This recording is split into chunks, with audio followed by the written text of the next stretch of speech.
법원이 한덕수 전 국무총리에 대한 구속영장을 기각했습니다. 구속영장 실질심사를 마치고 5시간 만에 나온 결론이었습니다. 서울중앙지법 정재욱 영장 전담 판사는 중요한 사실관계 및 피의자의 일련의 행적에 대한 법적 평가와 관련해 다툴 여지가 있다고 기각 사유를 설명했습니다. 또 방어권 행사 차원을 넘어선 증거 인멸의 우려나 도주의 우려가 있다고 보기도 어렵다고 덧붙였습니다. 대기 장소였던 서울구치소에서 곧바로 석방된 한 전 총리는 취재진 질문에 아무런 답을 하지 않았습니다. 구속영장 기각 예상하셨나요? 앞서 어제 오후 1시 반부터 열린 구속영장 실질심사에서 특검팀은 한 전 총리가 국무총리로서 대통령의 위법한 행위를 견제할 헌법적 책무를 다하지 않았고 더 나아가 대통령의 계엄 선포를 도왔다는 논리를 폈습니다. 회의에서 한 전 총리가 반대 의사를 표시하지 않은 가운데 반대 의사를 표시한 국무위원은 단 2명뿐이었다는 점을 들며 불법 계엄에 절차적 정당성을 부여하기 위해 국무회의 소집을 건의한 것이라고 주장했습니다. 또 사후 계엄 선포문에 부서하고 폐기한 혐의와 계엄 관련 문건에 대해 말을 바꾼 점도 증거인멸의 우려를 키운다고 지적했습니다. 한 전 총리는 계엄을 만류하기 위해 국무회의를 소집했지만 역부족이었다. 증거인멸 의도는 없었다며 대부분의 혐의를 부인한 것으로 전해졌습니다.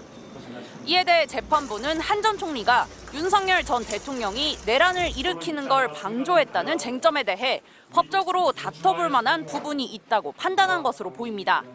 구체적인 지시를 이행한 김용현 전 국방부 장관이나 이상민 전 행안부 장관과는 다른 성격이 있다고 본 셈입니다.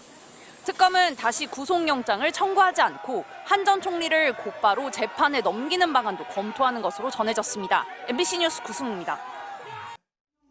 탄핵소추로 윤석열 전 대통령의 직무가 정지되자 한덕수 전 국무총리는 대통령 권한 대행을 맡았습니다. 계엄을 막지 못해 송구스럽다면서도 행적은 말과 달라 보였습니다. 내란 사태의 수사권이 경찰과 검찰, 공수처 중 어디에 있는지 논란이 있는 상황이었는데도 12.3 비상계엄 내란 사태 규명 특검법에 공포를 미뤘고 상설특검 임명도 외면했습니다. 윤 전 대통령의 탄핵 사건을 심리할 헌법재판관 임명도 계속해서 미뤘습니다. 저는 헌법재판관 임명을 보류하겠습니다. 여야가 합의하여 안을 제출하시면 즉시 헌법재판관을 임명하겠습니다. 결국 이런 행적들이 누적돼 당시 야권은 한 전 총리 탄핵소추안도 통과시켰습니다. 결과는 기각. 국무회의 소집이 계엄의 절차적 정당성을 부여하기 위한 적극적 행위였다고 인정할 만한 객관적 자료를 찾을 수 없다는 것이 헌재의 결론이었지만 권한대행의 책무를 미룬 부분에선 헌법과 법률을 위반했다는 의견도 제시됐습니다. 헌법재판소의 내부적 상황을 이용하여 대통령에 대한 탄핵심판 사건 진행을 지연시키거나 방해하고자 하는. 그럼에도 한 전 총리는 헌법재판관 임명을 미뤘습니다.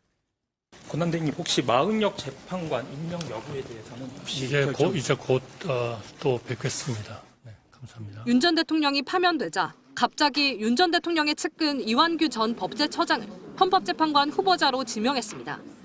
특검은 헌법재판소의 결정이 난 이후로 많은 부분에서 증거가 추가로 수집됐다고도 밝혔습니다.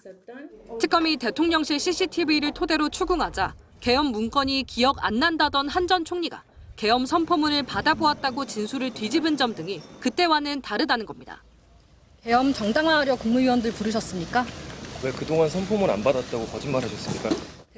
국무총리의 헌법적 책무 방기를 형사 책임, 내란 방조 혐의와 떼어놓고 봐야 한다는 의견도 있지만 서울 소재 법원의 한 판사는 완전히 별개로 볼 수는 없다며 특히 권한대행 시절 무리하게 헌법재판관 지명을 감행하는 등의 행동이 본인의 잘못을 덮으려고 한 행위로 해석될 수도 있다고 설명했습니다. MBC 뉴스 유서입니다.